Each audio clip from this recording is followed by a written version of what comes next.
அனைவருக்கும் வணக்கம்.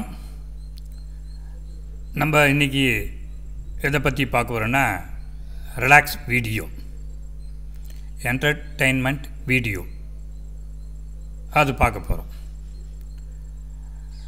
நம்ம சேனல் நேம் மாற்றிருக்கிறோம். ஸ்பிரிச்சுவல் அருள் அப்படிங்கிற சேனலை அருள் ஸ்டூடெண்ட் கைடு அப்படின்னு மாற்றிருக்கோம். ஏன்னா இந்த ஸ்டூடெண்ட்டுக்கு நிறையா சப்ஜெக்டு கொஞ்சம் நடத்த வேண்டியது இருக்குது. என்வரான்மெண்டல் ஸ்டடீஸ்னு ஒரு சப்ஜெக்டு, வேல்யூ எஜுகேஷன் ஒரு சப்ஜெக்டு, ஜியாலஜி சப்ஜெக்டு, அந்த ஜியாலஜியில் ஹைட்ரோ ஜியாலஜி சப்ஜெக்டு, அப்புறம் ஹியூமன் ரைட்ஸ் சப்ஜெக்டு, இப்படி நிறைய சப்ஜெக்ட் ஸ்டூடெண்ட் ரிலேட்டடாக இருக்குது. அதனால் நேமை மாற்றணுங்கிற ஒரு அவசியம் ஏற்பட்டது. அதனால் மாற்றியிருக்கோம். பார்த்து கொண்டு இருக்கும் அனைத்து வியூவர்ஸும் தொடர்ந்து ஆதரவை தருமாறு அன்போடு உங்களை கேட்டுக்கொள்கிறேன். இந்த ஸ்பிரிச்சுவல் அருளில் என்னென்ன நம்ம கண்டென்ட்டு போட்டோமோ அதே கண்டென்ட்டு தான். இடையில என்வரான்மெண்டல் ஸ்டடீஸ்னு ஒரு காலேஜ் தமிழ்நாட்டில் அனைத்து கல்லூரியிலும் இந்த பாடம் எடுக்கிறாங்க. அதனால் அந்த ஸ்டூடெண்ட்டுக்கு எப்படியாவது இந்த சப்ஜெக்டை கொண்டு போய் சேர்க்கணுங்கிற ஒரு எண்ணத்தில், ஸ்டூடெண்ட்டுக்கு நல்ல முறையாக அந்த சப்ஜெக்டு போய் சேரணுங்கிற ஒரு எண்ணத்தில் தான் நம்ம அந்த சேனல் நேமை மாற்றிருக்கோம்.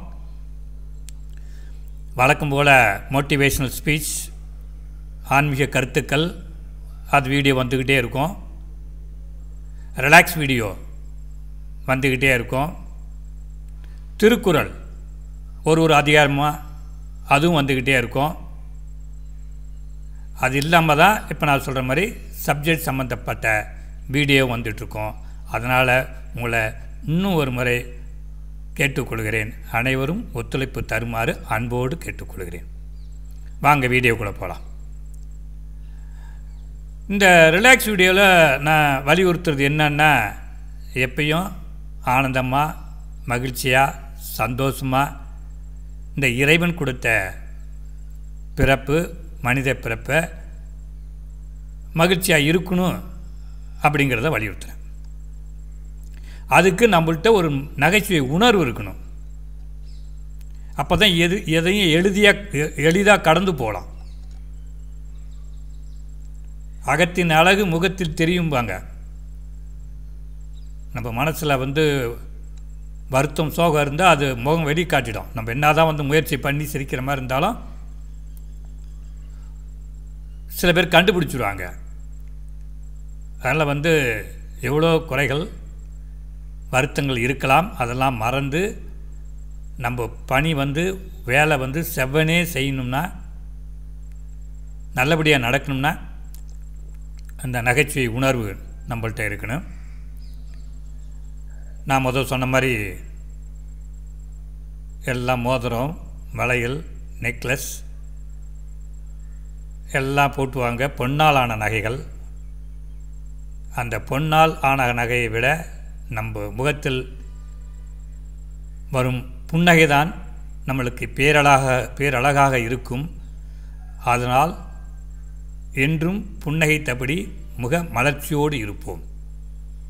அதற்குத்தான் சிரிப்பு, நகைச்சுவை, கேலி, கிண்டல், காமெடி என பல விஷயங்களை கொடுத்து இறைவன் நம்மளுக்கு அந்த இயல்பை ஒரு வரமாக கொடுத்திருக்கிறார்.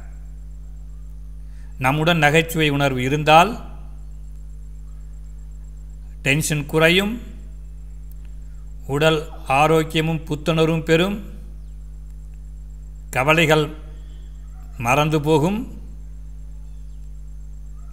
பொழுது போகும், நமது நட்பு வட்டாரம் பெருகும், கோபம் தனியும் அடங்கும், நமது வேலை பளு சுமை இலகுவாகும், வாழ்வில் என்றும் உற்சாகம் நிலைக்கும்.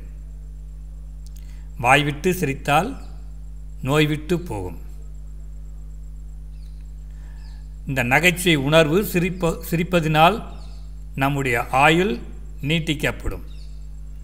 நமது ஆயுள் நீடிக்க ஒரு மருந்து தான் இந்த நகைச்சுவையும் சிரிப்பும். நம்ம சிறு குழந்தையாக இருக்கும் பொழுது இன்றும் புத்தக கடைகளில் பீர்பால் கதைகளும் தெனாலிராமன் கதைகளும் முல்லா கதைகள் உள்ள புத்தகங்களும் உழவிக் கொண்டுதான் வியாபாரம் செய்து கொண்டுதான் இருக்கிறார்கள். இவர்கள் மேற்கூறிய சொன்ன பீர்பால், தெனாலிராமன், முல்லா இவர்கள் கதைகள் என்றும் நகைச்சுவையாகவும் சிரிப்பாகவும் இருக்கும் என்பதில் ஐயமில்லை. அதேபோல பட்டிமன்றத்திலும் நகைச்சுவையோடு பேசுவார்கள். நிறைய பெரிய பெரிய நகரங்களில் நகைச்சுவை மன்றம் என்று வைத்து நடத்தி கொண்டிருக்கிறார்கள். டிவி புரோகிராம் மற்றும் சினிமா துறைகளில் வாங்க சிரிக்கலாம் என்று புரோகிராம் வைத்து நடத்தி வருகிறார்கள். குறிப்பாக சினிமாவில் ஆரம்ப கட்டத்திலிருந்தே நிறைய நகைச்சுவை கொடுக்கும் கலைஞர்கள் இருந்திருக்கிறார்கள். நமது தமிழில் அவ்வாறு சினிமாவில் நடித்த கலைஞர்களில் கலைவாணர் NS கிருஷ்ணன் குறிப்பிடத்தக்கவர். டனால் தங்கவேலு, சுள்ளிராஜன், Nagesh, Cho, Goundamani Senthil, Robo Shankar, Vadivelu, Singamuthu, Power Star, Venniradai Moorthy, Santhanam என இவர்கள் அனைவரும் சினிமா துறையில் இருந்து கொண்டு நமக்கு நகைச்சுவை உணர்வை சிரிப்பையும் கொடுத்து கொண்டே இருக்கிறார்கள். நாமும் அந்த சினிமாவை பார்த்து மகிழ்ச்சி அடைகிறோம். அதேபோல டிவி புரோகிராமில் வாங்க சிரிக்கலாம், அசத்தப் போவது யாரு என நிகழ்ச்சிகளை வைத்து சிரிப்பு கலைஞர் முத்து அவர்களும் இன்னும் பிற கலைஞர்களும் பார்வையாளர்களை சிரிப்பும் நகைச்சுவையும் வருமாறு நிகழ்ச்சிகளை நடத்தி கொண்டிருக்கிறார்கள். பட்டிமன்ற பேச்சாளர்கள் பேராசிரியர் சிர் சபேசன், புலவர் ராமலிங்கம், புலவர் சண்முக வடிவேல், கவிஞர் மோகனசுந்தரம், பட்டிமன்ற பேச்சாளர் ராஜா, பேராசிரியர் ராமச்சந்திரன், திண்டுக்கல் லியோனி என சிரிப்பையும் நகைச்சுவையும் அள்ளித்தரும் சான்றோர்கள் ஏராளமாக நமக்கு தமிழ் பெருமக்களுக்கு வாய்த்திருக்கிறார்கள். நாமும் அவருடைய புரோகிராமை சினிமாவிலும் பட்டிமன்றத்திலும் யூடியூபிலும் நிகழ்ச்சிகளை பார்த்து மகிழ்ந்து கொண்டிருக்கிறோம். அந்த வகையில்தான் இந்த புரோகிராமும் யூடியூப் வழியாக உங்களுக்கு வழங்குகிறோம். ஆதலால் நாம் வாய்விட்டு சிரிப்போம், பிறரையும் சிரிக்க வைத்து மகிழ்வோம் என்று கூறி வாங்க நிகழ்ச்சிக்கு போகலாம்.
நன்றி, வணக்கம்.